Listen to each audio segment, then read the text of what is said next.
సంపద సృష్టి లేదు, దోపిడీ తప్ప. హామీల అమలు లేదు, మోసం తప్ప. తల్లిని, పిల్లాడిని, రైతుని, నిరుద్యోగిని, 18 ఏళ్లు నిండిన ఆడబిడ్డల్ని, డ్వాక్రా మహిళల్ని ఇలా చెప్పుకుంటూ పోతే ప్రతి వర్గాన్ని మోసం చేశారు చంద్రబాబు. సూపర్ 6 హామీలకే బడ్జెట్లో దిక్కు లేకుండా పోయింది.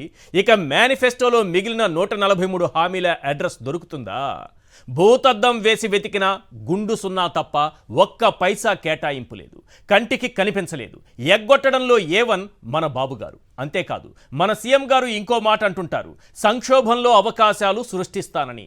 వ్యవసాయం సంక్షోభంలో ఉండి, మిర్చి రైతు సంక్షోభంలో ఉంటే ధరల స్థిరీకరణ నిధికి బాబుగారు కేటాయించింది ఎంతో తెలుసా? అక్షరాల 300 కోట్లు. ఇది చాలు ఆయన గారి ఏఐ పరిజ్ఞానం ఏంటో తెలుసుకోవడానికి. మొత్తానికి బాబు షూరిటీ వంచన గ్యారంటీ అని మరోసారి ఈ బడ్జెట్లో ప్రూవ్ అయింది. ఇంటికో ఉద్యోగం ఇస్తా, అప్పటిదాకా 3000 నిరుద్యోగ భృతి ఇస్తా అన్నారా లేదా? ఇప్పుడు ఏమంటున్నారో తెలుసా? ఏమీ అనలేదు. ఫ్రీ బస్సు ఎప్పుడు ఎక్కనిస్తారు సార్ అని మహిళలు అడుగుతుంటే ఏమంటున్నారో తెలుసా? ఏమీ అనడం లేదు. విద్యారంగాన్ని, ఆరోగ్య రంగాన్ని, సచివాలయ వ్యవస్థను, ఆర్బీకేలను నిర్వీర్యం చేసి, అప్పులపై అప్పులు చేసి, ఆర్థిక విధ్వంసం సృష్టించి, నోరు తెరిస్తే సింగపూరు మాటలు చెప్పి రాష్ట్రాన్ని శ్రీలంకకు తీసుకువెళుతున్న గొప్ప విజనరీ మన చంద్రబాబు గారు. మొత్తానికి 3,22,000 కోట్లతో ఈరోజు అసెంబ్లీలో ప్రవేశపెట్టిన 24, 25, 26 వార్షిక బడ్జెట్ను చూస్తే అందులో చంద్రబాబు ఎన్నికలకు ముందిచ్చిన హామీలకు కేటాయింపులు చూస్తే, సంక్షేమానికి ఇచ్చిన ప్రాధాన్యత చూస్తే, ఏమైనా ఎగ్గొట్టడంలో A1 మన బాబుగారే అని ఎవరైనా అంటారు. అనుమానం ఉంటే ఓ 10 పాయింట్లు చెప్తాను, వినండి. అవునో కాదో మీరే నిర్ణయించండి. పాయింట్ నెంబర్ 1, గత ఏడాది తల్లికి వందనం పూర్తిగా ఎత్తేసి ఈ ఏడాది అరెకొర విధిల్చారంటే ఖచ్చితంగా ఎగ్గొట్టడంలో A1 మన బాబుగారే. పాయింట్ నెంబర్ 2, 3,672 కోట్లు తల్లికి కోత పెట్టి పిల్లాడికి పంగనామం పెట్టారంటే ఖచ్చితంగా ఎగ్గొట్టడంలో A1 మన బాబుగారే. పాయింట్ నెంబర్ 3, 10,400 కోట్లకు గాను 6,300 కోట్లు విధిల్చి రైతన్నకే సున్నం పెట్టారంటే ఖచ్చితంగా ఎగ్గొట్టడంలో A1 మన బాబుగారే. పాయింట్ నెంబర్ 4, గతేడాది పెట్టుబడి సాయం పీకేసి అన్నదాతకు సుఖం లేకుండా చేశారంటే ఖచ్చితంగా ఎగ్గొట్టడంలో A1 మన బాబుగారే. పాయింట్ నెంబర్ 5, బడ్జెట్లో నిరుద్యోగ భృతికి గుండు సున్నా పెట్టి యువతను మోసం చేశారంటే ఖచ్చితంగా ఎగ్గొట్టడంలో A1 మన బాబుగారే. పాయింట్ నెంబర్ 6, మహిళలకు ఉచిత ప్రయాణం అని చెప్పి ఫ్రీ బస్సును తుస్సుమనిపించారంటే ఖచ్చితంగా ఎగ్గొట్టడంలో A1 మన బాబుగారే. పాయింట్ నెంబర్ 7, 18 ఏళ్లు నిండితే ఏడాదికి 18,000 ఇస్తానని చెప్పి ఆడబిడ్డ నిధి దోచేశారంటే ఖచ్చితంగా ఎగ్గొట్టడంలో A1 మన బాబుగారే. పాయింట్ నెంబర్ 8, పెన్షన్ల బడ్జెట్ 5,000 కోట్లు తగ్గించి 10 లక్షల మందికి కోత పెట్టాలని ప్లాన్ చేశారంటే ఖచ్చితంగా ఎగ్గొట్టడంలో A1 మన బాబుగారే. పాయింట్ నెంబర్ 9, 3 సిలిండర్లు ఫ్రీ గ్యాస్కు 2,600 కోట్లు కేటాయించి దీపం ఆర్పేశారంటే ఖచ్చితంగా ఎగ్గొట్టడంలో A1 మన బాబుగారే. పాయింట్ నెంబర్ 10, 10 లక్షల వరకు వడ్డీ లేని రుణాలని పైసా ఇవ్వకుండా డ్వాక్రా మహిళలకు టోకరా ఇచ్చారంటే ఖచ్చితంగా ఎగ్గొట్టడంలో A1 మన బాబుగారే. ఇది బడ్జెట్లో పరిస్థితి. 10 పాయింట్లు చెప్పాను. అసలు సూపర్ 6, ఈ సూపర్ 6కి సంబంధించి కొన్ని కేటాయింపులు చూద్దాం. కొన్ని కేటాయింపులు చూస్తే ఏ రకంగా ఉంది. తల్లికి వందనం, అన్నదాత సుఖీభవ, ఆడబిడ్డ నిధి, నిరుద్యోగ భృతి, దీపం పథకం, అలాగే ఫ్రీ బస్సు ప్రయాణం, వీటి వరకే చూద్దాం. తర్వాత ఈ పెన్షన్లకు సంబంధించి కూడా చాలా కీలకమైనటువంటి అంశం. ఈరోజు అవ్వాతాతలు, వికలాంగులు వాళ్ళ గుండెల్లో ఒక బాంబు పేల్చేటటువంటి కేటాయింపు ఒకటి జరిగింది. ఎందుకంటే ఎవరికి ఎప్పుడు ఏ రకంగా కోత పడుతుందో తెలియదు. P4 అంట. P4 ఈ కొత్తది ఒకటి తీసుకొచ్చారు. P4 అని చెప్పి 2047 నాటికి ప్రతి ఇంటికి ఒక పారిశ్రామికవేత్తను తయారు చేస్తా, ప్రతి ఒక్కరిని కోటీశ్వరులను చేస్తా అని చెప్తున్నారు కదా. ఈ P4 ద్వారా ఈరోజు ఇంటింటి సర్వే చేస్తూ లబ్ధిదారులను ఏరిపారేసే కుట్ర జరుగుతోందనే అనుమానాలు ఉన్నాయి. ఇదే P4. ఈ P4లో భాగంగా రేపు పింఛన్లు తీసుకునేటటువంటి అవ్వాతాతలు, వికలాంగులు, లబ్ధిదారులు ఎవరున్నారో వాళ్ళల్లో ఎన్ని లక్షల మందికి కోత పడబోతోందనేది బడ్జెట్ చెప్పేసింది. మనం చెప్పడం కాదు, బడ్జెటే చెప్పింది. ఆ డీటెయిల్స్లోకి కూడా వెళదాం. ఒకసారి మొత్తం ఒక్కొక్క పథకం గురించి చూపించండి. ఏ ఏ పథకానికి అయ్యే ఖర్చు ఎంత, దానికి ఇచ్చినటువంటి కేటాయింపు ఎంత, కోత ఎంత, ఓవరాల్గా ఎగ్గొట్టింది ఎంత. ఒకసారి చూడండి. సూపర్ సిక్, అది సూపర్ 6 కాదు, సూపర్ సిక్ అయిపోయింది, సిక్ అయిపోయింది. సూపర్ 6 పథకం పేరు చూడండి, తల్లికి వందనం. దీనికి అయ్యేటటువంటి ఖర్చు, తల్లికి వందనం దాదాపు అందరికీ నీకు 15,000, నీకు 15,000, నీకు 15,000 అని ప్రతి పిల్లాడికి ఇస్తానన్నారు. తల్లికి కాదు, స్కూల్కి బడికి వెళ్ళే చదువుకునేటటువంటి విద్యార్థులు అందరికీ, పిల్లలందరికీ ఇస్తామని చెప్పారు. దాదాపు 84 లక్షల మంది విద్యార్థులు ఉన్నారు ఈ పథకానికి అర్హులు. దీనికి అయ్యే ఖర్చు 12,450 కోట్లు, కేటాయించింది 8,778 కోట్లు, కోత పెట్టిందంతా 3,672 కోట్లు. ఇప్పుడు 3,672 కోట్లు తగ్గించేయడం ద్వారా ఇప్పుడు ఏం చేయబోతున్నారు?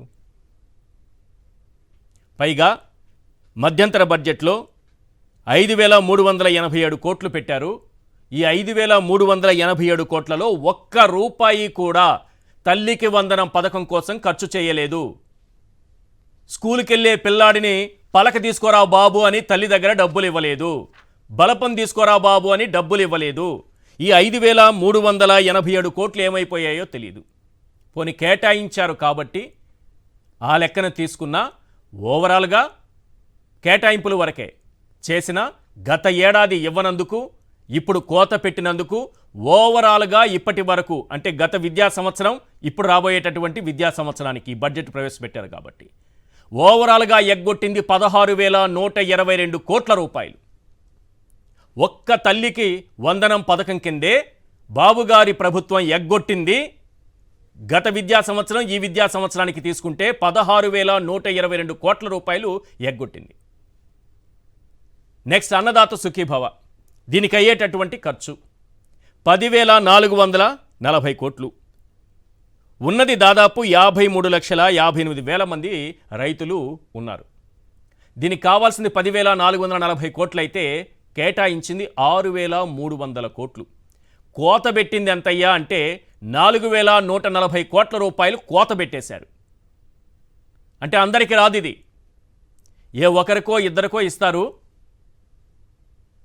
58 లక్షల మంది, 53 లక్షల మంది ఉన్నారు కదా, ఇందులో ఎంతమంది వెళ్ళిపోతారు, ఎన్ని లక్షల మంది వెళ్ళిపోతారో తెలియదు.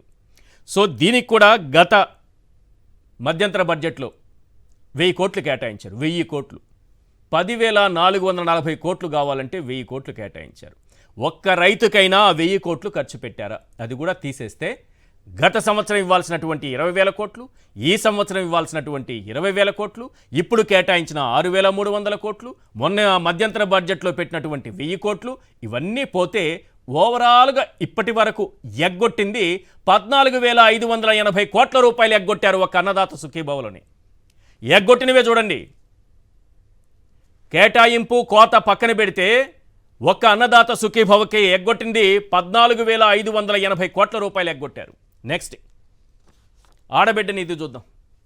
18 ఏళ్ళు నిండితే చాలు ప్రతి ఒక్కరికి 1,500, 18,000 ఇస్తాము అని చెప్పారు. 18,000 సంవత్సరానికి. ఈ లెక్కన 1.8 కోట్లు, అంటే 1,80,00,000 మంది మహిళలు ఉన్నారు రాష్ట్రంలో. ఈ 18 ఏళ్ళు నిండి వీళ్ళు చెప్పిన 50 ఏళ్ళలోపు వయసు ఉంది కదా, 58 ఏళ్ళలో ఏదో, దానికి 1.8 కోట్లు అంటే 1,80,00,000 మంది. దీనికి కావాల్సింది ఎంత అంటే 32,400 కోట్లు. చంద్రబాబు గారు కేటాయించింది ఎంత అంటే గుండు సున్నా. కోత ఎంత పెట్టారంటే 100కు 100% కోత. ఇది మామూలు కోత కాదు, ఊచకోత. పథకానికే ఊచకోత. మొన్న లేదు మధ్యంతర బడ్జెట్, మొన్న పెట్టినటువంటి బడ్జెట్లో లేదు. ఇప్పుడేమో గుండు సున్నా, 100కు 100% కోత. ఓవరాల్గా ఎగ్గొట్టింది అంటే రెండు దఫాలుగా ఇవ్వాల్సిందనమాట. పోయిన సంవత్సరం 12 నెలలకి, ఈ బడ్జెట్లో 12 నెలలు కౌంట్ చేసుకుంటే 64,800 కోట్లు ఎగ్గొట్టారు. ఎగ్గొట్టింది చూడండి ఓవరాల్గా. ఒక ఆడబిడ్డ నిధిలో ఎగ్గొట్టిందే 64,800 కోట్లు. నెక్స్ట్ నిరుద్యోగ భృతి. ఇదైతే మరి దారుణంగా తయారయ్యారు. నిరుద్యోగ భృతికి 36,000 కోట్లు కావాలి. నిరుద్యోగ భృతికి 36,000 కోట్లు కావాలి. మొత్తం రాష్ట్రంలో కుటుంబాలు 1,60,00,000. ఇందులో 18 నుంచి 40 ఏళ్ల మధ్య ఉన్నవారు 1 కోటి మంది. 3,000 చొప్పున ఏడాదికి వీళ్ళకి 36,000 కోట్లు కావాలి. కేటాయించింది గుండు సున్నా. అంటే కోత 100కు 100%. గత ఏడాది 12 నెలలకు పోయినట్టే, ఇప్పుడు రాబోయే 12 నెలలకు పోయినట్టే అని మనం లెక్కేసుకుంటే ఓవరాల్గా వాళ్ళకి ఎగ్గొట్టింది ఇప్పటి వరకు 72,000 కోట్లు. ఎగ్గొట్టింది 72,000 కోట్లు. నెక్స్ట్ దీపం పథకం. ఇది కొంత ఆసక్తికరంగా ఉంటుంది. దీపం పథకం, దీనికి అయ్యే ఖర్చు దీపం పథకానికి మొత్తం 1.54 కోట్ల కుటుంబాలు ఉన్నాయి. 1,54,00,000 కుటుంబాలు. ఏ లెక్కని తీసుకున్నా 1,40,00,000 రేషన్ కార్డులు అర్హులు కలిగిన వాళ్లే, అర్హత ఉన్న వాళ్లే. ఒక్కొక్కరికి 3 సిలిండర్లు ఏడాదికి. దీనికి అయ్యే ఖర్చు 4,115 కోట్లు. దీనికి కేటాయించింది 2,601 కోటి మాత్రమే. కోత పెట్టింది 1,514 కోట్లు కోత పెట్టారు. గతంలో మధ్యంతర బడ్జెట్ సందర్భంగా 895 కోట్లు కేటాయించారు. కాబట్టి ఒక్కొక్క సిలిండర్ ఇచ్చారు. కాబట్టి ఎంతమందికి ఇచ్చారన్నది ఇప్పటి వరకు ప్రభుత్వం అధికారిక లెక్కలు చెప్పట్లేదు. ఓవరాల్గా చూస్తే 50 లక్షల నుంచి 60 లక్షల మంది కోత పెట్టినట్టుగా కనిపిస్తోంది. ఇవన్నీ పోతే ఈ పథకానికి ఎగ్గొట్టింది 4,734 కోట్లు. ఒక దీపం పథకం కింద ఎగ్గొట్టింది. నెక్స్ట్ ఫ్రీ బస్సు ప్రయాణం ఒకసారి చూద్దాం. పాపం మహిళలు చాలా ఆశపడ్డారు ఉచితంగా బస్సుల్లో ప్రయాణం చేయొచ్చని. వాళ్ళని ఏ విధంగా మోసం చేశారో చూడండి. దీనికి అయ్యే ఖర్చు ఏడాదికి 4,200 కోట్లు. కేటాయింపు గుండు సున్నా. ఊచకోత 100కు 100%. కోసేశారు. అసలు ఈ పథకమే లేదు ఇప్పటి వరకు. దీపావళికి అన్నారు, దసరాకి అన్నారు, కొత్త సంవత్సరానికి అన్నారు, సంక్రాంతికి అన్నారు. వాళ్ళేమో బస్ స్టాపుల్లో వెయిట్ చేస్తున్నారు. ఏదో ఫ్రీ బస్సు వస్తుందంట చంద్రబాబుకు ఓటేసామని. ఇవ్వనప్పుడు ఇవ్వలేమని చెప్పేసేయండి. దీపావళి అని మీరే చెప్పారు, దసరా అని మీరే చెప్పారు, కొత్త సంవత్సరానికి అని మీరే చెప్పారు, సంక్రాంతికి అని చెప్పారు. మహాశివరాత్రి కూడా పోయింది. జాగారం చేస్తూనే ఉన్నారు బస్ స్టాపుల్లో మహిళలు. ఇప్పటి వరకు ఇచ్చింది లేదు. 8,400 కోట్లు ఎగ్గొట్టారు. ఇది ఓవరాల్గా సింపుల్గా బాబు గారి పథకాలకు వారే ఏ రకంగా కోత పెట్టేశారు అన్నది మనకు అర్థమవుతోంది. ఇది కాకుండా ఈ పెన్షన్లకు సంబంధించి 32,000 కోట్లు సంవత్సరానికి అవుతోందంటే ఈ బడ్జెట్లో కేటాయించింది 27,518 కోట్లు. వాళ్ళ లెక్కల ప్రకారం, అధికారిక ప్రభుత్వ లెక్కల ప్రకారమే. అంటే దాదాపు 5,114 కోట్ల రూపాయలు పెన్షన్లు అవ్వాతాతలకి, వికలాంగులకి వీళ్ళకి ఇస్తున్నారు కదా పెన్షన్లు. వీటికే ఇచ్చే దాంట్లోనే 5,114 కోట్లు కోసేశారు. అంటే యావరేజ్గా నెలకు 400 కోట్లు కోసేసినట్టే. నెలకు 400 కోట్లు కోసేశారు. అంటే మనం లెక్కేసుకుంటే ఈ నెక్స్ట్ బడ్జెట్ ఏప్రిల్ నుంచి మనకి ఏం జరగబోతోందంటే దాదాపు 10 లక్షల మందికి కోత పడబోతోంది. 10 లక్షల మందికి పెన్షన్లు ఆపేస్తే తప్ప 27,518 కోట్లు సరిపోవు. అంటే 10 లక్షల మందిని ఎత్తేయాలి ఇప్పుడు. అలా ఎత్తేస్తేనే అవుతుంది. వీళ్ళు కాకుండా 3 లక్షల మంది వెయిటింగ్ ఇప్పుడు పెన్షన్ల కోసం. అర్హులైన వాళ్ళు, కొత్త వాళ్ళని తీసుకోలేదు. ఉన్న వాళ్ళలోనే 10 లక్షల మందికి కోత పెట్టబోతున్నారు. యావరేజ్గా నెలకి 400 కోట్లు తగ్గిపోయింది ఇప్పుడు బడ్జెట్ ప్రకారం. ఆ లెక్కన చూస్తే మొత్తం 5,114 కోట్లకు కోతబడింది. ఓవరాల్గా 10 లక్షల మందికి కోతబడే ప్రమాదం కనిపిస్తోంది. ఇది సూపర్ సిక్ పరిస్థితి. ఇంత దారుణంగా కనిపిస్తోంది. రైట్, ఒక చిన్న బ్రేక్ తీసుకుందాం. బ్రేక్ తర్వాత ఈ పెన్షనర్ల గురించి మాట్లాడుకుందాం, ఉద్యోగుల గురించి మాట్లాడుకుందాం, సూపర్ 6 గురించి మాట్లాడుకుందాం. అత్యంత ఇంకా సూపర్ 6ఏ కాదు, 143 హామీలు ఉన్నాయి. 143 ఉంది. 143 గురించి మాట్లాడుకుందాం. ఆరోగ్య రంగాన్ని ఏ రకంగా ఇప్పుడు ప్రైవేట్ చేతిలో పెట్టాలని చూస్తున్నారో, 25 లక్షల వరకు కార్పొరేట్ వైద్యం పొందేటటువంటి ఆరోగ్యశ్రీ ద్వారా కల్పించినటువంటి అర్హతను ఈరోజు తీసేసి త్వరలో తీసుకొస్తారంట ప్రైవేటు దారుల చేతిలో పెట్టి ప్రైవేటు పాలసీలు. అప్పటి వరకు ఎవరికైనా అవసరమైతే ప్రాణాపాయ స్థితి ఉంటే వాళ్ళు కొత్త పాలసీ తీసుకొచ్చే లోపు పోయేవాళ్ళు పోవచ్చు పైకి. ఏం చేస్తారు అంతకంటే? 25 లక్షలు పెట్టి ఎలా వైద్యం చేయించుకుంటారు? కొత్త పాలసీ వచ్చేది ఎప్పుడు? ఈలోపు ఇది ఆగిపోయింది. అనారోగ్యంతో హాస్పిటల్ పాలైతే వాళ్ళ పరిస్థితి ఏంటి?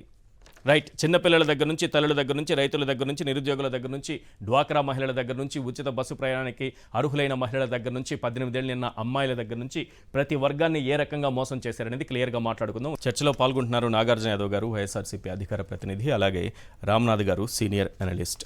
ఎస్ నాగార్జున యాదవ్ గారు, మొత్తం అవసరం లేదు కానీ అదేదో చెప్తారు కదా, అన్నం అంతా ఉడికిందా లేదా అవసరం లేదు, ఒక మెతుకు పట్టి చూస్తే తెలిసిపోతుందని. ఆ విధంగా బడ్జెట్లో చంద్రబాబు నాయుడు గారు చెప్పినటువంటి పథకాలే, ఆయన ఎన్నికల్లో ఓట్లు దండుకోవడానికి ఇచ్చినటువంటి హామీలే, వాటికి జరిపినటువంటి కేటాయింపులే ఏ రకంగా కనిపిస్తున్నాయి, ఎలా ఉన్నాయి? సంక్షేమం వైపు ఆయన చెప్పినటువంటి సంక్షేమం వైపు ఎలా ఉంది? ముందుగా ప్యానెల్లో ఉన్నటువంటి పెద్దలకి, సాక్షి టీవీ ప్రేక్షకులకు, తెలుగు ప్రజలకి అందరికీ ముందుగా శుభ సాయంత్రం అండి. సరే, జగన్మోహన్ రెడ్డి గారి పరిపాలన చూసిన తర్వాత, ఇప్పుడు చంద్రబాబు నాయుడు గారి పరిపాలన చూసిన తర్వాత, బడ్జెట్ల యొక్క వాస్తవాలు, అంచనాలు, వ్యయాలు చూసిన తర్వాత చంద్రబాబు నాయుడు గారి గురించి ఏం చెప్పొచ్చు అంటే, ఈ ప్రచారం మోతగా ఉంది, ప్రజలకు వాతలు పెట్టే విధంగా ఉంది, పథకాలలో కోతలు ఉన్నాయని చెప్పడం మాత్రం స్పష్టంగా చెప్పుకోవచ్చండి. సరే, మీరు అన్ని సూపర్ 6 హామీల గురించి, వాటి గురించి చాలా క్లియర్గా చెప్పారు కాబట్టి ఒక చిన్న అంశం, బడ్జెట్ బుక్లో ఉన్నటువంటి ఒక చిన్న అంశాన్ని మీ దగ్గర మీకు రాష్ట్ర ప్రజలకు తెలియాలనుకుంటున్నా. ఈయన మొదటి పేజీలో నుంచే అబద్దాల చిట్టా మొదలైంది. ఈ మొదటి పేజీలో ఏమన్నారో చూడండి సార్. ఆంధ్రప్రదేశ్ రాష్ట్ర ప్రజలు కూడా ఒకసారి గమనిస్తే మంచిది. ఆంధ్రప్రదేశ్ రుణ సామర్థ్యం 0కి చేరుకుందంటే మన రాష్ట్రం ఇక అప్పు తీసుకునే వీలు లేని స్థితికి చేరుకుందని నీతి ఆయోగ్ వెల్లడించింది. అంటే భారతదేశం మొత్తంలో అప్పు తీసుకునే శక్తి లేని ఏకైక రాష్ట్రంగా మన రాష్ట్రం మిగిలింది. ఈ పరిస్థితుల్లో బడ్జెట్ ని ఎలా రూపొందించాలో తలలు పట్టుకున్న స్థితిలో ముఖ్యమంత్రి గారు చెప్పిన మాటలే మార్గదర్శకంగా నిలిచాయి.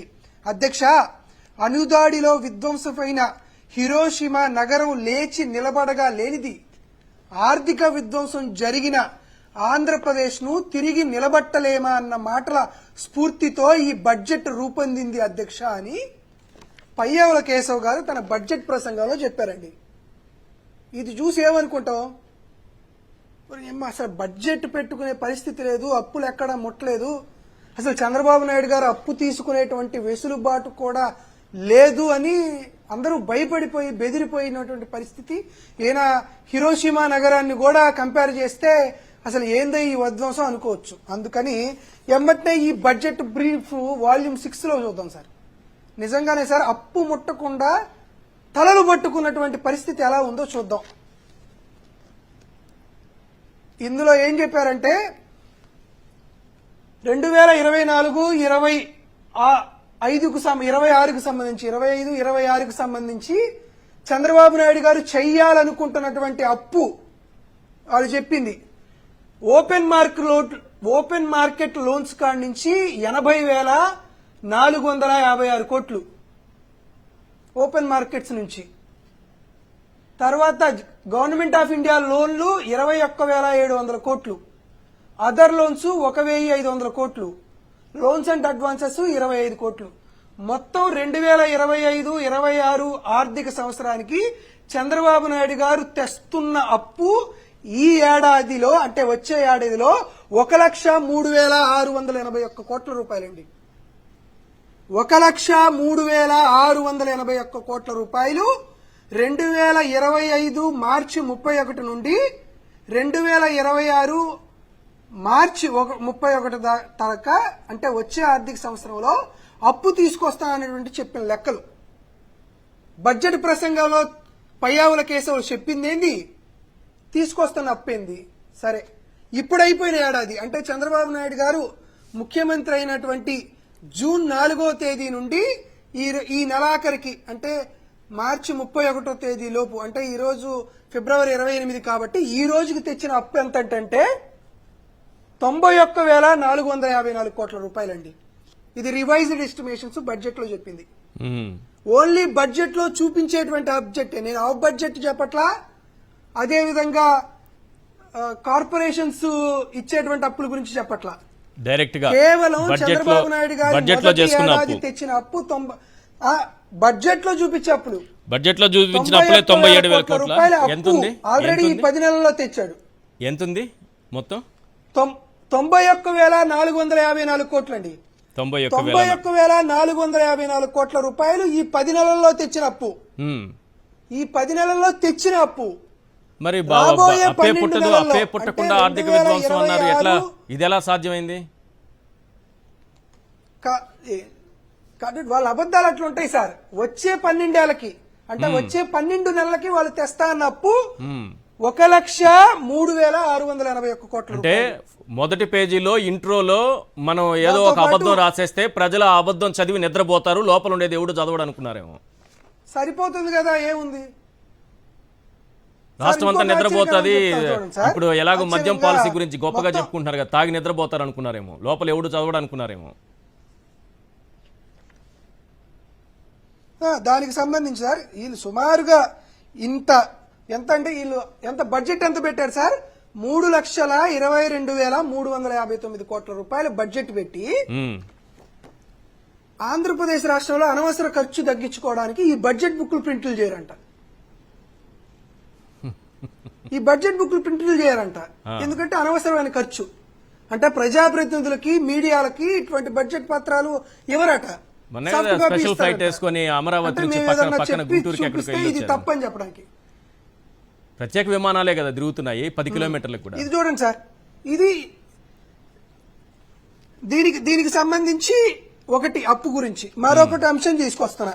మీరు కూడా కరెక్షన్ చేసుకుంటే బాగుంటుందండి, పొరపాటు జరిగితే ఇబ్బంది లేదు. తల్లికి వందనానికి సంబంధించి మీరు 80 లక్షల మంది 84 లక్షల మంది అని స్టూడెంట్స్ చెప్తున్నారు కాబట్టి చిన్న కరెక్షన్ చెప్తున్నాను. కాబట్టి చెప్తున్నాను ఇది 2023-24 సంబంధించి unified district information system for education plus UDISC report అండి. ఈ రిపోర్ట్ కు సంబంధించి ఈ రిపోర్ట్ లో 74వ పేజీకి వెళ్తే ఆంధ్రప్రదేశ్ రాష్ట్రంలో ఉన్నటువంటి స్టూడెంట్స్ సంఖ్య 87,41,485. 87,41,485. దాంతో పాటు ఇప్పుడు intermediate first year, second year చదువుతున్నటువంటి విద్యార్థుల సంఖ్య 10,02,150.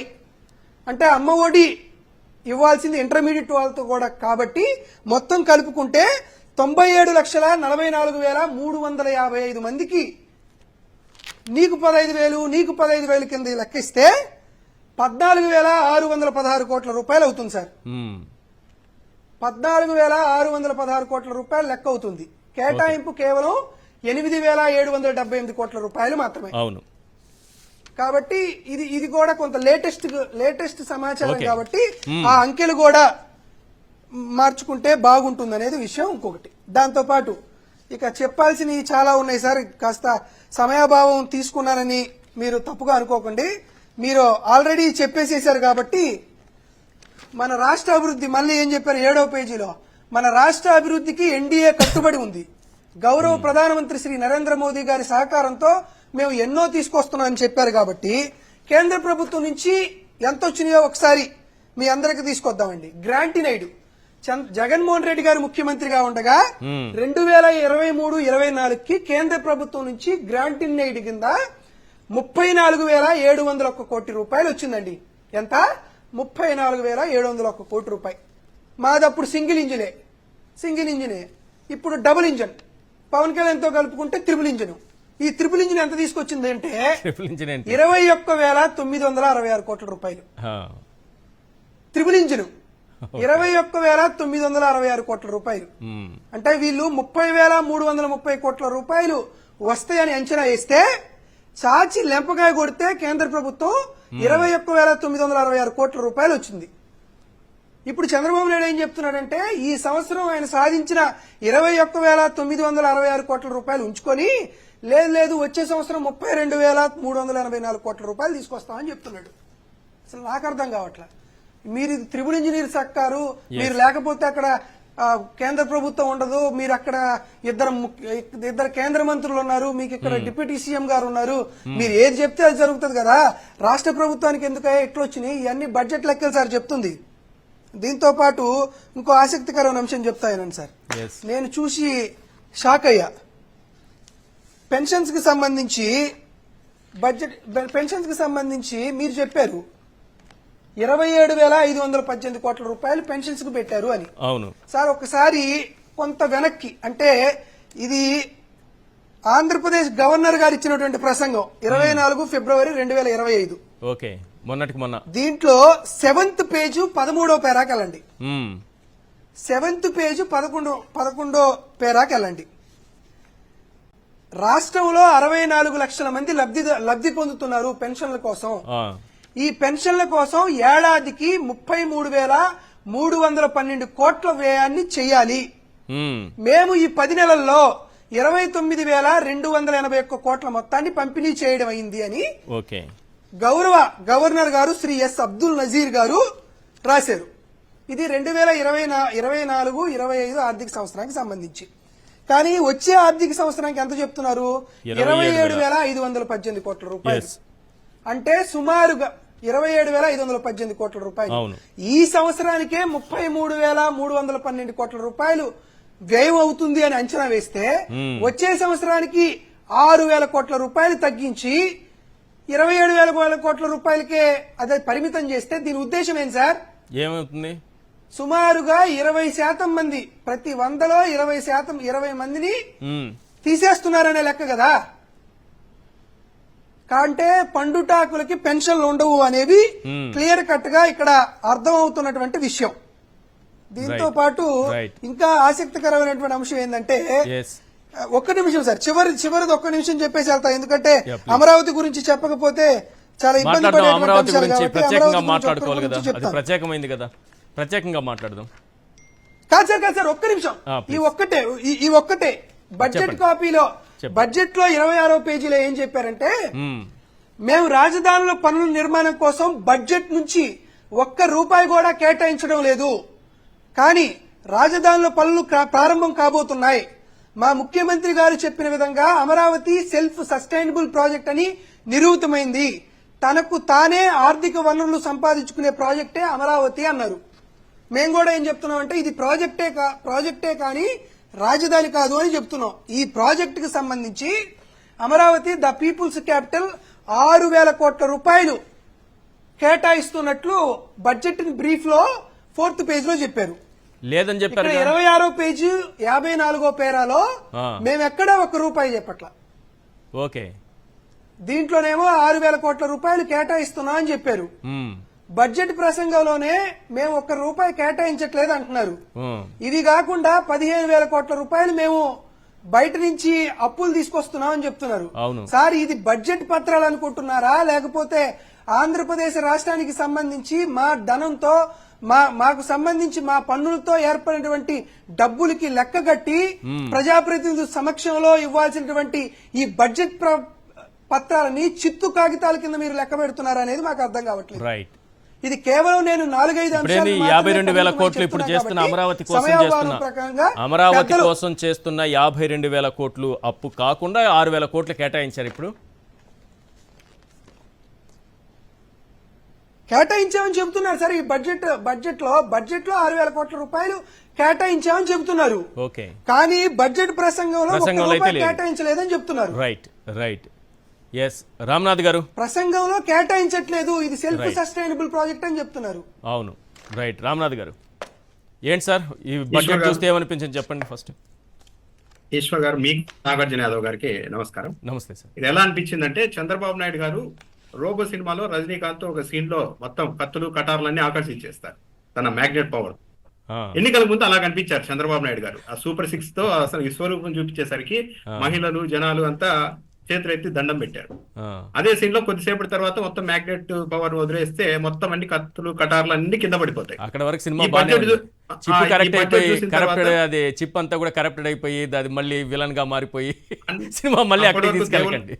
ఇక్కడికి దేవుడు అని దండం పెట్టిన మహిళలంతా ఒక్కసారిగా అవాక్ అయిపోతారు, ఇదేంటి ఇలా అయిపోయాడు ఇతను అని.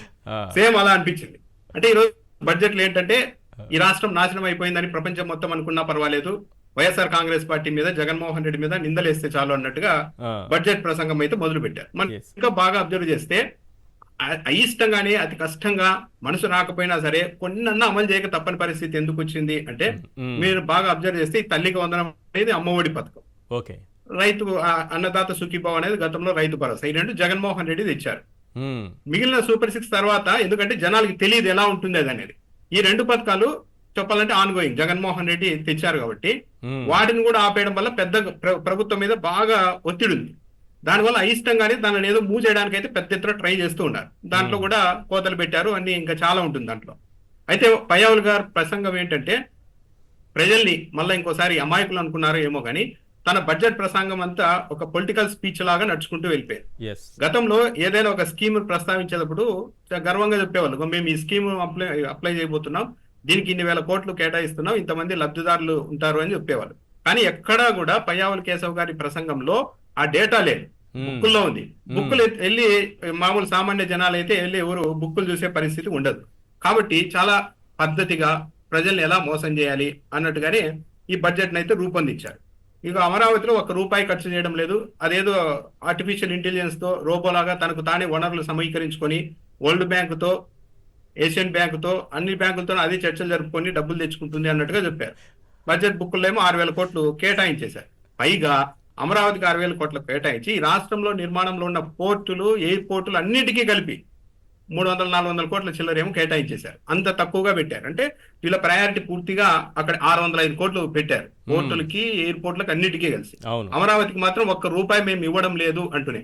₹1 ఇవ్వకపోవడం ఏంటి? పైగా అది నిధులు సమీకరించుకుంది అంటే నిధులు కాదు, అప్పులు చేస్తున్నారు కేంద్ర ప్రభుత్వం ద్వారా అంటున్నారు. కానీ అది పక్కా అప్పు, రాష్ట్ర ప్రభుత్వానికి సంబంధించిన అప్పే, రాష్ట్ర ప్రజలే కట్టాలి.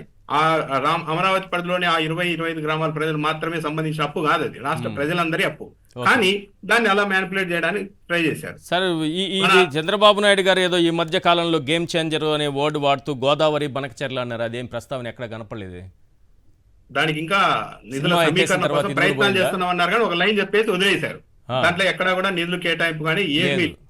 దాంతో పాటు ఇంకా ఎలా అంటే జగన్మోహన్ రెడ్డి హయాంలో సంపద సృష్టి జరగలేదు, ఆయనంతా ప్యాలెస్లు కట్టడానికి ట్రై చేశారు, ఇవన్నీ ఒక అబద్ధంలా మాట్లాడేశారు. ఎందుకంటే పోర్టులు సంపద సృష్టిలోకి రావా, మెడికల్ కాలేజీలు రావా, స్కూల్లో బాగా చేస్తే రావా, హాస్పిటల్స్ రావా, ఇన్ఫ్రాస్ట్రక్చర్ ఎన్నో చేశారు, సచివాలయాలు రావా, ఇవన్నీ ఆస్తులే కదా, దాని గురించి మాట్లాడటం లేదు. ఈ సందర్భంగా చెప్పాల్సింది ఏంటంటే సంపద సృష్టి అంటున్నారు కదా చంద్రబాబు నాయుడు గారు. మీరు కొద్ది రోజుల క్రితం ఈనాడు పత్రికలో చూసింటారు, ఈశ్వర్ గారు కేవలం కరకట్ట 7.5 కిలోమీటర్ల కరకట్ట కోసం 1,300 కోట్లు ఖర్చు చేస్తున్నారు. ఎందుకు చేస్తున్నారు అది అంటే ఈనాడు పత్రికలోనే రాశారు. ఎందుకు అంటే 22 మీటర్ల వెడల్పుతో రోడ్ వేయడంతో పాటు కింద నుండి 2 వైపులా రిటైనింగ్ వాల్ కడతారంట. అంటే ఏదైనా వరద గిడిద వచ్చినా కూడా మాకు తగలకూడదని. 7.5 కిలోమీటర్ల మేర కరకట్ట మీద అంత పెద్ద పగడ్బందీ 1,300 కోట్లు పెట్టి ఎందుకు చేస్తున్నారంటే ఎవరున్నారు అక్కడ కరకట్ట దగ్గర? చంద్రబాబు నాయుడు. ఎవరి సేఫ్టీ కోసం, కేవలం ఒకరి సేఫ్టీ కోసం 1,300 కోట్లు ఖర్చు పెడుతూ మళ్ళా వీళ్ళు జగన్మోహన్ రెడ్డి హయాంలో దుబారా జరిగింది, మా హయాంలో దుబారా జరగలేదు అని మాట్లాడడం ఎంతవరకు సమంజసం? రాష్ట్రం అప్పుల సామర్థ్యం 0కి వెళ్ళిపోయింది అంటున్నారు. కానీ భారీగా అప్పులు 1,36,000 కోట్లు ఆల్రెడీ తెచ్చారు. మళ్ళీ నెక్స్ట్ 1,03,000 కోట్ల రూపాయలు అప్పు తెచ్చేందుకు రెడీ అయ్యారు. ఇక్కడ యనమల రామకృష్ణుడు గారు ఏమన్నారు ఆ రోజు పోతూ వికటాహాసం, దాని మీద ఒక విధంగా ఏంటంటే ఒక విధంగా శాడిజం ఆ రోజు ఆ మాటలు మాట్లాడడం అనేది. మేము అప్పులు అన్ని తెచ్చేసాము, ఎక్కడ ₹1 అప్పు పుట్టదు, జగన్మోహన్ రెడ్డి ఎట్లా పాలన చేస్తారో మేము చూస్తామన్నారు కదా. ఈనాడు పత్రికలో రాశారు కదా 100 కోట్లు మాత్రమే ఉందని. కానీ ఆ రోజు అయితే జగన్మోహన్ రెడ్డి చంద్రబాబు నాయుడు నాకు ఖాళీ చిప్పిచ్చిపోయారని ఎక్కడ మాట్లాడలేదు. ఆయన పని ఆయన చేసుకుంటూ వెళ్ళారు, సక్సెస్ఫుల్ గా రన్ చేశారు. ఈ రోజు మాత్రం మన అప్పు సామర్థ్యం 0కి చేరిపోయిందని చెప్పి బడ్జెట్ లో మంత్రి గారు చెప్తున్నారు.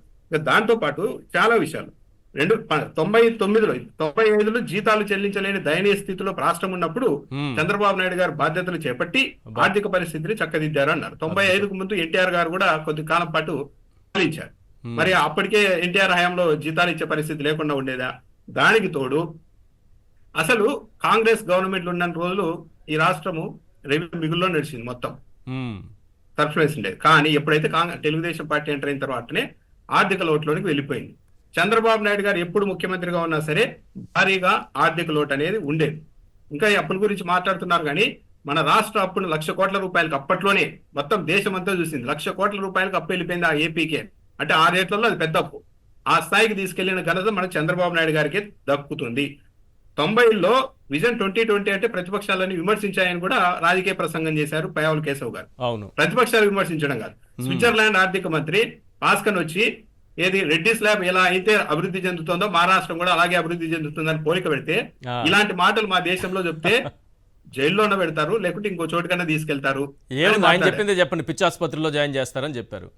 ఆ, మనం శాశ్వతం చెప్పలేం కదా. కానీ లేకుంటే జైలుకు కానీ తీసుకెళ్తారు అని చెప్పారు. మ్మ్. దాంతో పాటు ₹2 కిలో బియ్యం మేమే తెచ్చాము, మొత్తం నమూనాని దేశం అనుసరించింది అన్నారు. కానీ ఇక్కడ ఓ విషయం అయితే ప్రజలకు తెలియాలి. ఈ స్కీమ్, ఈ ₹2 కిలో బియ్యం పథకం అన్నది తెలుగుదేశం పార్టీ పథకం కాదు. 69లోనే తమిళనాడులో అన్నయ్య దొరై ఫస్ట్ ఇంప్లిమెంట్ చేశారు దీన్ని. Yes. దాని దెబ్బకి అక్కడ కాంగ్రెస్ పార్టీ కుప్పకూలిపోయింది ఆ స్కీమ్ దెబ్బకి. అప్పట్లో మద్రాసులో ఉండేవారు కాబట్టి ఎన్టీఆర్ గారు దాని ఇంపాక్ట్ ని గమనించి తాను ఎన్నికల్లో రాజకీయాల్లోకి వచ్చిన తర్వాత దాన్ని ఇంప్లిమెంట్ చేశారు. అయితే అక్కడ తర్వాత చంద్రబాబు నాయుడు గారు వచ్చిన తర్వాత ఈ కిలో ₹2 బియ్యం పథకాన్ని తొలుత ₹3.5 చేశారు కిలో. అవును. ఆ తర్వాత ₹5.25 ₹5 తీసుకెళ్లారు. ₹5.25 తీసుకెళ్లారు. మళ్ళా వైఎస్ఆర్ గవర్నమెంట్ వచ్చిన తర్వాత రేట్లు తగ్గించారు. అది కూడా గమనించాలి. ఇంకా విచిత్రం ఏంటంటే రాజకీయ ప్రసంగంలో ఒక మాట అన్నారు, చాలా బాధ అనిపించింది.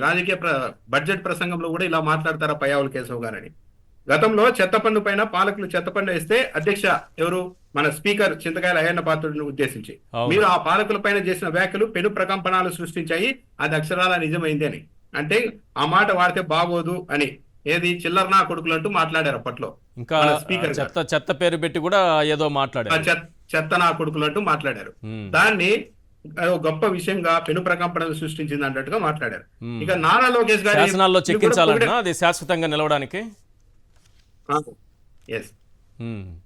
ఇక నారా లోకేష్ గారి ప్రస్తావన కూడా ఎందుకు తెచ్చారు? ఇది పూర్తి రాజకీయం అనుకుంటున్నారా ఏంటి? ఇప్పుడు అంతమంది మంత్రులు ఉన్నారు, అవును, పనితీరులో లోకేష్ గారి ర్యాంక్ 8వ స్థానంలో ఉంది. అంటే పైన 7 మంది ఉన్నారు, వాళ్ళందరి ప్రస్తావన లేకుండా రెండు చోట్ల అసలు పెట్టుబడుల సాధనలో నారా లోకేష్ గారు ప్రత్యేకంగా దృష్టి పెట్టారు. మిట్టల్ స్టీల్ రావడానికి ఆయనదే కీలకమైన పాత్ర. డేటా సెంటర్లు తెస్తున్నారంటే ఎందుకు ఆయన ప్రస్తావన తెచ్చారు? కనీసం డిప్యూటీ సీఎం ప్రస్తావన అయినా తేవాలి కదా. ఆయన కూడా కర్ణాటక నుంచి ఆ ఏనుగుల్ని ప్రత్యేకంగా తెప్పించే ప్రయత్నంలో విజయవంతమవుతున్నారని చెప్పాలి కదా. అలా చెప్పకుండా కేవలం నారా లోకేష్ గారి గురించి బడ్జెట్లు ఎందుకు మాట్లాడుతున్నారు? అంటే ఇదంతా ఏంటి? వీళ్ళు కేవలం రాజకీయ ప్రసంగాలు చేస్తూ ప్రజల్ని తప్పుదోవ పట్టించేలాగా ఇదంతా వ్యవహారం నడిపారు. ఇంపాక్ట్ చెప్పండి సార్, ఈ సూపర్ 6 చంద్రబాబు ఎవ్వరు అని ప్రజలు డిసైడ్ అయిపోతారా ఇది చూసాక? అంతేనా? ఇచ్చే ప్రసక్తే ఉండదండి. ఎందుకంటే బడ్జెట్ కూడా సపోర్ట్ చేయదు. ఆ రోజు కావాలని హామీలు ఇచ్చారు, జగన్మోహన్ రెడ్డి చెప్పారు ఇవన్నీ ఏమీ ఉండవని. నిరుద్యోగ భృతి ఇంకా ఏంటి? అప్పుడు బ్యాటింగ్ కు టాప్ ఆర్డర్లు వచ్చారు ఉద్యోగస్తులు, నిరుద్యోగులు అంతా వైఎస్ జగన్మోహన్ రెడ్డి మీదకి. మేము పడేస్తాం జగన్మోహన్ రెడ్డి అని ఫేస్ బౌలింగ్ వచ్చారు. ఏమైంది? వాళ్ళ ప్రస్తావనే లేదు ఈ రోజు బడ్జెట్ లో. నిరుద్యోగ భృతి అన్నారు, కనీసం ప్రస్తావించారా? లేదు. ఈ రెండు ప్రస్తావించారో తప్పించి మీ ఓన్లీ సూపర్ 6 కాదు, సూపర్ 6 కే మనం పరిమితం అవుతున్నాం కానీ ఇంకా అనేక హామీలు ఇచ్చారు. 143 హామీలు ఉన్నాయి సార్ లెక్కేస్తే. ఎస్సీ ఎస్టీ బీసీలకు 50 ఏళ్లకి పింఛన్ అన్నారు, లేదు. ఏది లేక ఈ రెండు కూడా ఏంటి అంటే జగన్మోహన్ రెడ్డి ఆల్రెడీ ఇంప్లిమెంట్ చేసిన పథకాలు, అమలవుతున్న పథకాలను ఆపితే బాగోదని చెప్పి ఏదో కింద మీద పడి వీళ్ళని చేయబోతూ ఉన్నారు. ఏది అన్నదాత సుఖీభవ, తల్లికి వందనం అనేది. కానీ ఈ లెక్కల ప్రకారం చూసినా కూడా ఈ వీళ్ళు కేటాయించిన దాని ప్రకారం చూస్తే 6,300 కోట్లతో 45 లక్షల మందికి మాత్రమే వస్తుంది డబ్బులు రైతులకి. నేను 1 నుంచి 10 వరకు పిల్లలు 84 లక్షలు చెప్తే మన నాగార్జున గారు ఒక డేటా ప్రకారం 87 లక్షలు చెప్తున్నారు. అది కాకుండా ఇంటర్ విద్యార్థులు 10 లక్షల మంది అంటే 97 లక్షల మంది, 14,000 కోట్లు దాటిపోతుంది సార్. అవును, అంత దారుణంగా చేసేసి ఇక చెప్తున్నారు. కానీ దాంట్లో కూడా ఒక 55 లక్షల మందికి మించి ఇచ్చే పరిస్థితి లేదు ఇప్పుడు కేటాయించిన బడ్జెట్ ప్రకారం చూస్తే. రైట్. అంటే మొత్తం ఇవంతా ఏంటంటే ఓపెన్ గానే ఏదో మొహమాట పడుతున్నారు కానీ గవర్నమెంట్ ఇంకో 1 year తర్వాత మొత్తం అంత క్లారిటీ వస్తుంది. ఒక నిరుద్యోగ భృతి అన్నది ఉండదు, మహిళలకు 1500 అన్నది ఉండదు, రాసి పెట్టుకోవచ్చు ఇప్పుడే మనము. ఇంకా మెల్లమెల్లగా ఏమన్నా ఉచిత బస్సు తోటి ఇంప్లిమెంట్ చేస్తారేమో. పైగా మేము సగర్వంగా చెప్పుకుంటున్న పథకాలని ఏం చెప్పారు ఈరోజు? పింఛన్లు, అన్నా క్యాంటీన్లు, అర్చకులకు, ఇమాములకు గౌరవ వేతనం, డిఎస్సి శ్రీకారం. ఇవన్నీ ఏంటంటే చాలా చిన్న స్కీములు ఇవన్నీ. వీటొకటిని అమలు చేస్తున్నామని చెప్పారు. అంటే మిగిలిన వాటిని అమలు చేయడానికి ఆసక్తి లేదు. అసలు చంద్రబాబు నాయుడు గారి ఐడియాలజీనే దానికి సపోర్ట్ చేయదు. రైట్ రైట్ నాగార్జున గారు అందులో మాట్లాడుతూ, పయ్యావుల కేశవ్ గారు మాట్లాడుతూ, స్కూల్స్లో అంటే విద్యా వ్యవస్థను నాశనం చేశారు, పిల్లలు డ్రాప్ అవుట్స్, పరిశ్రమలు డ్రాప్ అవుట్స్, ఉద్యోగులు డ్రాప్ అవుట్స్, రేపు పూర్తిగా డ్రాప్ అవుట్లోకి పార్టీ కూడా వెళ్ళిపోతుంది అన్నట్టుగా మాట్లాడారు. వీళ్ళు చెప్పే అబద్ధాలకు సంబంధించి మొన్ననే 4 లక్షల ఉద్యోగాలని గవర్నర్ ప్రసంగంలో చెప్పారు ఇచ్చామని. మండలిలో నిలదీస్తే 0 అని చెప్పారు. మేము చెప్పలేదు ఆ మాట, ఇస్తాము ఊహించుకున్నాం అంతేగాని మేము 8 నెలల్లో 4 లక్షల ఉద్యోగాలు ఇచ్చేసామని చెప్పేశారు ఫస్ట్ అయితే. తర్వాత మేము కలలో ఊహించుకున్నాము, ఇవ్వలేదు, మీరు అట్లా నిలదీస్తే ఎట్లా, మేము దొరికిపోతాం కదా, ప్రజల అమాయకులు అనుకొని ఏదో మేము చెప్తాము అనేసి ఏదో సమాధానం చెప్పినట్టు ఉంటున్నారు. నిరుద్యోగ భృతి గతంలో కూడా ఇదే హామీ ఇచ్చి మోసం చేశారు, మళ్ళీ అదే హామీ ఇచ్చారు, మళ్ళీ అదే మోసం చేస్తున్నారు. అసలు తప్పు ఎక్కడ జరుగుతుందో అర్థం కావట్లేదు సార్.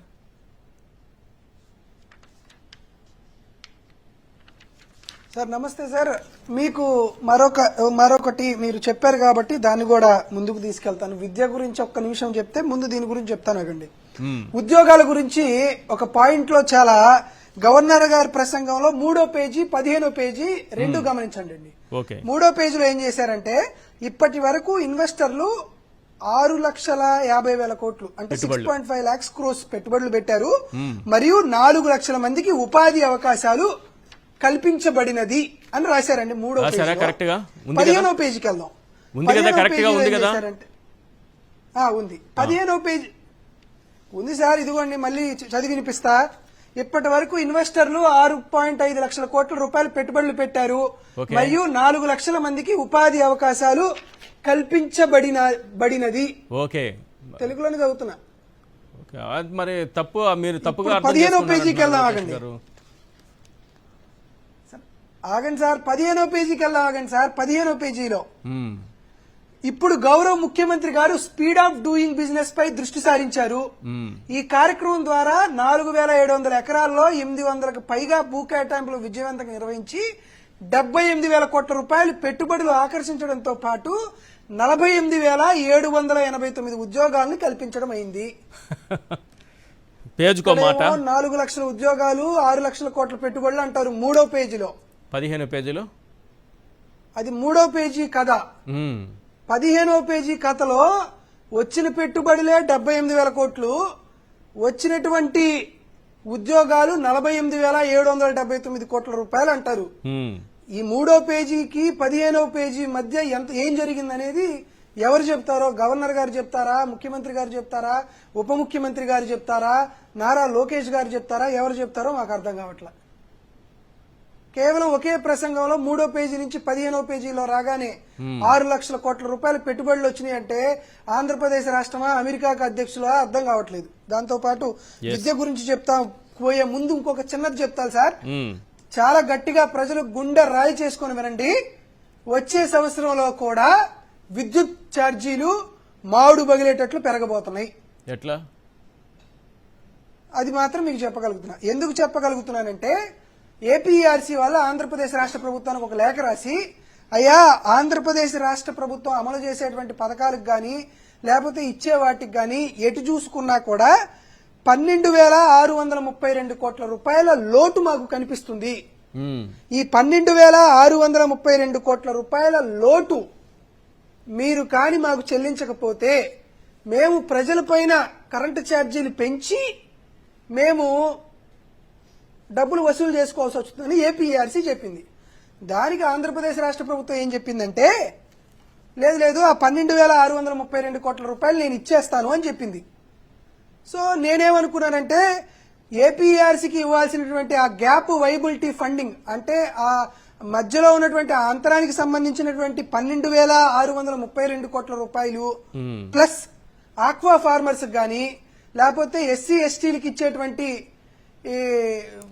విద్యుత్కి ఛార్జీలు గాని లేదా 9 గంటల కరెంటుకి ఇచ్చేటువంటి వాటికి గాని ఇవన్నిటికీ ఒక 10,000 కోట్ల రూపాయలు ఖర్చు అవుతుంది. ఎందుకు ఖర్చు అవుతుందంటే జగన్మోహన్ రెడ్డి గారు 5 ఏళ్లలో 50,087 కోట్ల రూపాయలు ఖర్చు చేశాడు కాబట్టి యావరేజ్ గా పర్ ఇయర్ ఒక 10,000 కోట్ల రూపాయలు ఖర్చు అవుతుంది.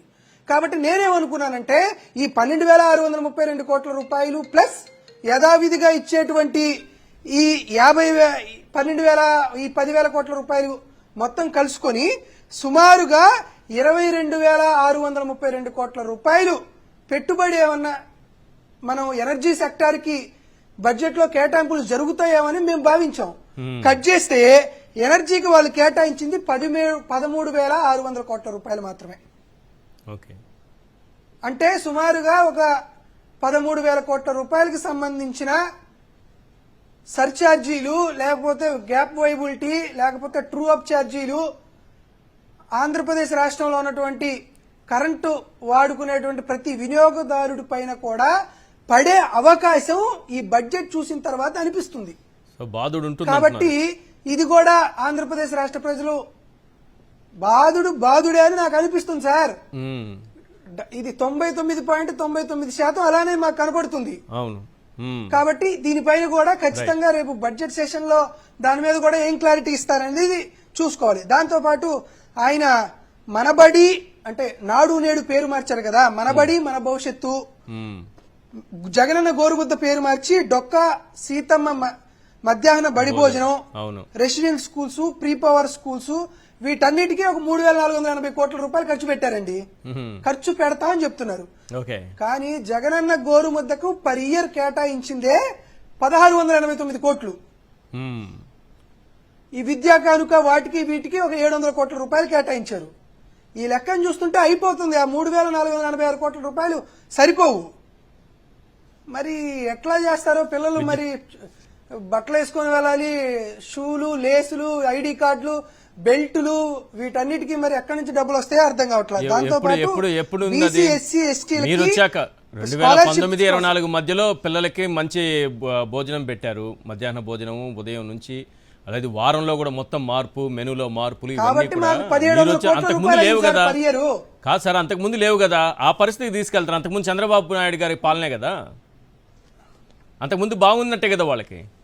సార్ ఒకటి సార్ మీకు చెప్తాను సార్. ఈశ్వర్ గారు, జగన్మోహన్ రెడ్డి గారు ఎందుకు ఓడిపోయారు? జగన్మోహన్ రెడ్డి గారు 15,000 ఒక్కొక్కరికి ఇస్తా అంటే నేను 2 ఇస్తా అని చెప్పాడు. అవును. జగన్మోహన్ రెడ్డి గారు జగనన్న గోరు ముద్దలో 1 చిక్కీ ఇస్తా అంటే నేను 2 చిక్కీలు ఇస్తా అన్నాడు. జగన్మోహన్ రెడ్డి గారు ఏమి ఇస్తా అంటే దానికి డబ్బులు ఇస్తా అన్నారు, డబ్బులు ఇస్తా అన్నారు కదా. మాకంటే గొప్పమైనటువంటి పరిపాలన చేయాలనుకుంటున్నారు కదా. సో దానికనే కదా ప్రజలు కాస్త ఆశాజీవులు. జగన్మోహన్ రెడ్డి గారు ఇచ్చారు కదా, చంద్రబాబు నాయుడు గారు ఇస్తారేమో కదా అని ఓటేశారు. ఇప్పుడు మరి పరిస్థితి చూస్తేనేమో జగన్మోహన్ రెడ్డి గారు ఇస్తా అన్నటువంటి చిక్కీ రెండో చిక్కీ ఇవ్వకపోతే ఉన్న చిక్కీని కూడా తీసేసే పరిస్థితి ఇక్కడ కనపడుతుంది. దీంతో పాటు బీసీ, ఎస్సీ, ఎస్టీలకి ఫీజు రీయింబర్స్మెంట్ కి 3,377 కోట్ల రూపాయలు కేటాయించారు. జగన్మోహన్ రెడ్డి గారు పర్ ఇయర్ విద్యా దీవెన కింద 2,841 కోట్లు, వసతి దీవెన కింద 2,200 కోట్ల రూపాయలు, టోటల్ గా 5,061 కోట్ల రూపాయలు ఖర్చు చేశారు పర్ ఇయర్. మరి ఇక్కడేమో 3,377 కోట్ల రూపాయలే ఆ డిఫరెన్స్ కనపడుతుంది. మరి అసలు ఎక్కడ సార్ ఏ విధంగా ఇది జరుగుతుందో అర్థం కావట్లేదు. దాంతో పాటు వైఎస్ఆర్ సంపూర్ణ పోషణ, వైఎస్ఆర్ సంపూర్ణ ప్లస్ పోషణ అంటే పిల్లలు పుట్టిన తర్వాత బాలింతలకు, గర్భిణీలకు, మహిళల కోసం ప్రత్యేకంగా జగన్మోహన్ రెడ్డి గారు 1,978 కోట్ల రూపాయలతో వాళ్ళకి వైఎస్ఆర్ సంపూర్ణ పోషణ ప్లస్ అని స్కీమ్ ఇచ్చారు. దాని పేరు మార్చారు, బాల సంజీవని ప్లస్ అని మార్చి 1,163 కోట్ల రూపాయలు కేటాయించారు. అరే బాలింతలకు ఇచ్చే ఆహారంలో కోత, గర్భిణీలకు ఇచ్చేటువంటి ఆహారంలో కోత, పిల్లలకు పెట్టేటువంటి చిక్కీలో కోత, పిల్లలు కట్టుకునే బట్టల్లో కోత, పిల్లల చదువుకి ప్రోత్సాహంగా ఇచ్చేటువంటి అమ్మఒడిలో కోత.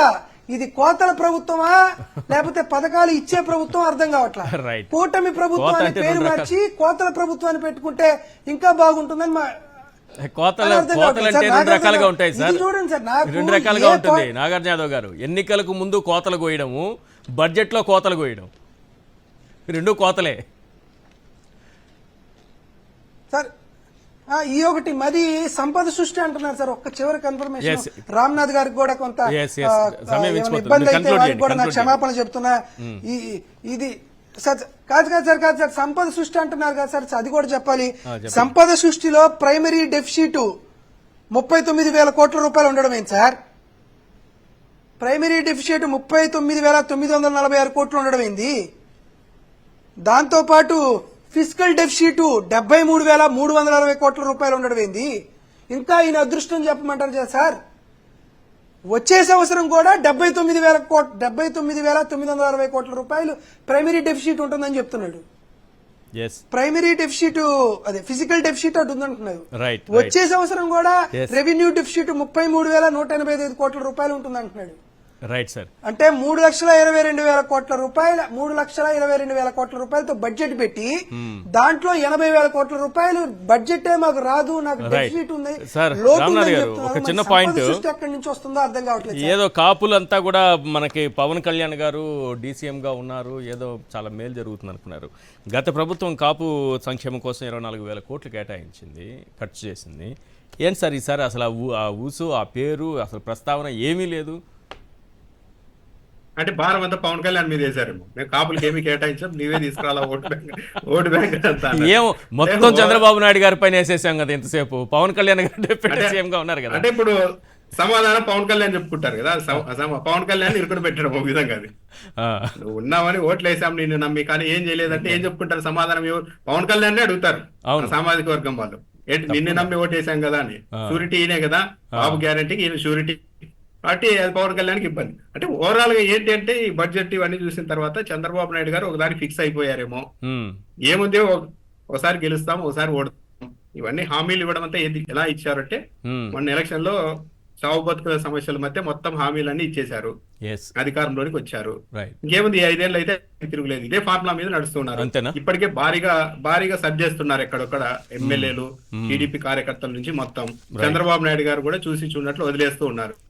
అంటే ఒక 5 ఏళ్లకు సంపాదించుకుందాం, తర్వాత మళ్ళీ ఒక 5 ఏళ్ళు పోరాటం చేద్దాం, మళ్ళీ అబద్ధాలతో మళ్ళీ హామీలు ఇద్దాం, మళ్ళీ మరిపోతారు. కొత్త జనరేషన్ ఓటర్లు వస్తారు, మళ్ళీ నిరుద్యోగ భృతి అంటే ఈసారి బాబు గారు ఇస్తారేమో, మళ్ళీ కొత్త ఓటర్లను నమ్ముతారు. అప్పటికి 10,000 వెళ్ళిపోతున్నాయి నిరుద్యోగ వృత్తి. 10,000 అంటారు, కావాలంటే 15,000 కూడా అంటారు. తమ్ముళ్ళు ఫ్రీ మీకు ఇచ్చేస్తానంటారు. అమాయకులు తెలియక నమ్మేస్తారు. మగవాళ్ళకు కూడా ఉచిత బస్సు ప్రయాణం ఇస్తారు ఈసారి. సీనియర్ సిటిజన్లకు ఐడియా ఉంది చంద్రబాబు నాయుడు గారి మీద, ఓహో ఈయన మోసం చేస్తుంటారు, అందుకే వాళ్ళని న్యూట్రలైజ్ చేయడానికి ఒక పింఛన్లు ఒకటి కొద్దిగా ఇవ్వడానికి ట్రై చేస్తూ ఉంటారు. అక్కడ గ్యాప్ ను, నష్టాన్ని పూరించుకోవడానికి. సో ఓవరాల్ గా ఇదే, ప్రజలకైతే ఇచ్చే పరిస్థితి లేదు. ఇంకా ఎన్నికల్లో డిసైడ్ చేసుకోవాలి ప్రజలే. Right, thank you sir. Ramnath గారు చర్చలో పాల్గొన్నందుకు. అలాగే నాగార్జున యాదవ్ గారు థ్యాంక్ యూ అండి. ఇది వాళ్ళ చర్చా కార్యక్రమం. చూస్తూనే ఉండండి సాక్షి టీవీ.